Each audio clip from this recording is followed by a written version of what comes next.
Tšau, Olari siin. Olete kuulnud, et igal mündil on kaks külge. Täitsa kohe fundamentaalne teadmine. on kiri ja kull, eks ju, ja aeg-ajalt saab seda loopida, siis saab teada, kumb tuleb 50-50. Aga on olemas ka yin ja yang, on kuri ja hea ja lihtne ja raske. Ja tänasesse teemasse mahub see sellega, et need mõlemad pooled moodustavad terviku. Et vastavalt siis panusele on ka tulemus ning kõik need tänased panused realiseeruvad homme, ehk siis see, kes me oleme täna, on meie eelmiste päevade tulemus ja see, kes me oleme homme, selle me määrame ära täna. Ehk siis, et tänane panus siis akumuleerub homsesse, nii metafooriliselt kui ka päriselt. Räägin ma seda sellepärast, et igal tegevusel, igal asjal on olemas on siis panus ja tulemus, seda ma juba ütlesin, aga kordamine on tarkuse ema, et siis sai ka seega uuesti öeldud. Mäletan seda sellepärast, et ühel kursusel, mida andis siis Enn Sarv, rääkis ta ühe loo, et mis tähendab lihtne. Rääkis ta seda programmeerimise illustreerimiseks, aga mõte üldiselt nagu kehtib. Ehk et rääkis ta oma autost. Tal sellel ajal sõitis Toyota Priusega, mille kohta ta ütles, et see on hea auto. Et on või ei ole, see on teise video teema, aga ütles, et see on väga lihtne auto. Sellega on väga lihtne sõita. Istud sisse, vajutad nuppu ja hakkad sõitma. Väga lihtne. Teiselt kõrval on teine mees sõidab kõrval Žiguliga, siis auto on lihtne. Väga lihtne auto on. Vaatad, teed kapote lahti, vaatad mootor, karburaator, tead, kus on silindrid, kus juhtmed jooksed, kus on nakku ja nii edasi. Väga lihtne. Aga sõita, maru keeruline. Sa pead täpselt teadma, kui kõvasti gaasi vajutada, pead täpselt teadma, mismoodi käiguvahetus käib, millise nurga alt tuleb kolmas käik sisse lükata ja nii edasi. Ehk et auto ise lihtne, sõita keeruline, temal Prius, auto keeruline, midagi tahad teha sellega, saada kohe teenindusse, ise ei ole mõtet kapotet lahti teha, välja arvatud, et aknapesu vett sisse kallata. Aga jällegi. Ehk siis, keegi on selle keerulise osa ennem ära teinud, et siis temal oleks lihtne sõita. Suht sarnane on ka meie see pere eelarvesüsteem, kus siis selle ülesse seadmine, ehk siis ettevalmistus selleks, et seda oleks lihtne kasutada, ikkagi vajab natukene sihukest nagu panust, natukene mõtlemist. Ehk siis tegelikult on see ju ka loogiline, et kui sa soovid oma pere eelarvel, pere kulutustel, pere finantsidel silma peal hoida, siis see ikkagi vajab mingisugust omapoolset sihukest panust, omapoolset sihukest nagu mõtteteed, et kuidas sa kategoriseerid enda teenusepakkujaid, kuidas sa kategoriseerid oma tegevusi. Sa saad panna ühte nimekirja kõik oma pere püsikulud, mis on ülioluline. Ma ütleks, et see on üks olulisemaid momentaalseid siukseid inglise keeles tüüpas sõna benefit, ehk siis tulu, eks ju, või siis selline arusaam, millised on sinu pere igakuised püsikulud.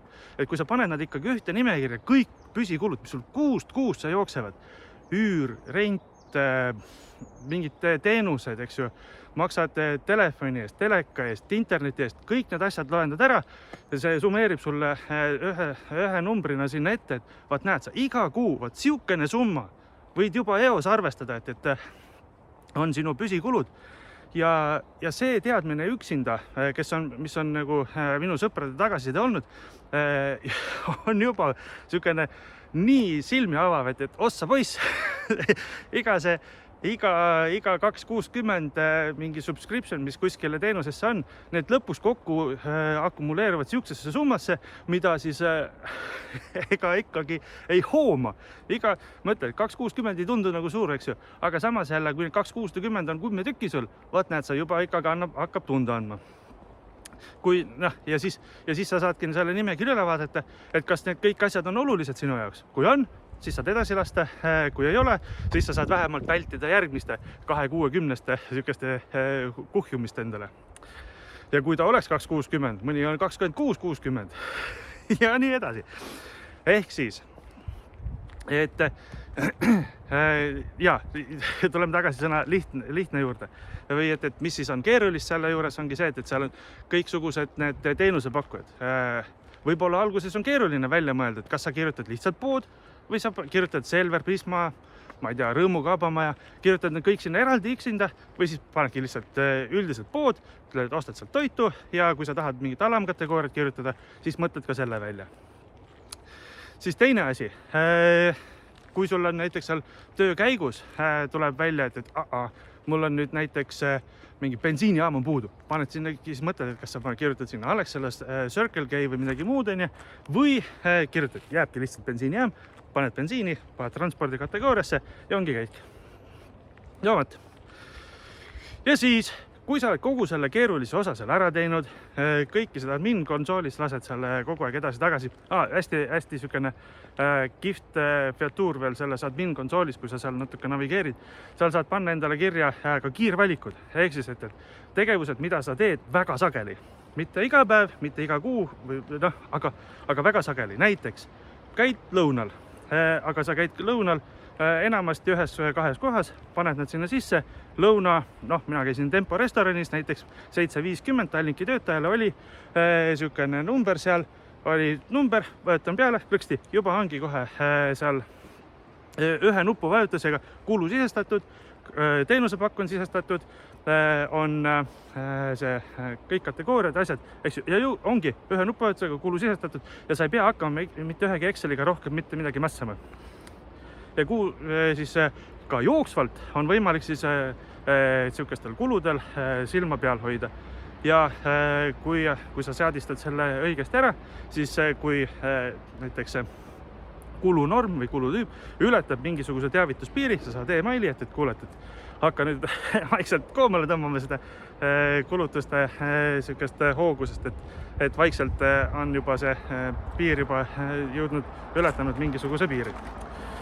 Võt nii, ja siis nii ta läheb, eks ju.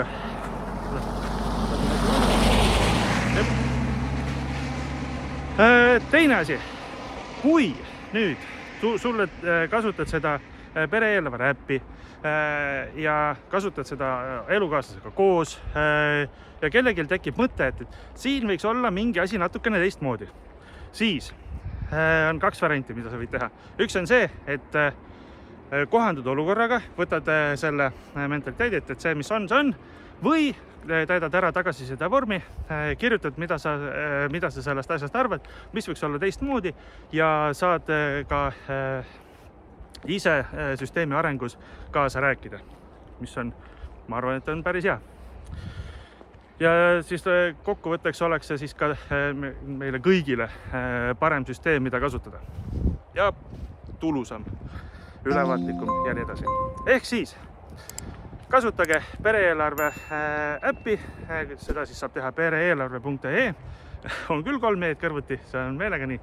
Ja miskit on, siis hoiame sidet, täitke tagasiside vormi ja järgmise korrani. Davai, tšau!